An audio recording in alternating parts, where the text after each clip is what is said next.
Agar bular sayohat qilsa o'qituvchilar har xil madaniyatlarni ko'rib keladi. Gulchehra opa, o'zi aslida nega aynan o'qituvchilar ko'proq sayohat qilishi kerak? Sizga savolim shu.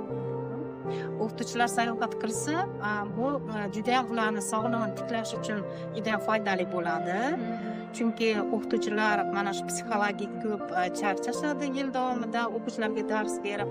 Agar bular sayohat qilsa o'qituvchilar har xil madaniyatlarni ko'rib keladi. Mana shu madaniyatlarni o'quvchilarga gapirib beradi. Chunki o'quvchilar bu bizning kelajagimiz poydevori hisoblanadi, qizim.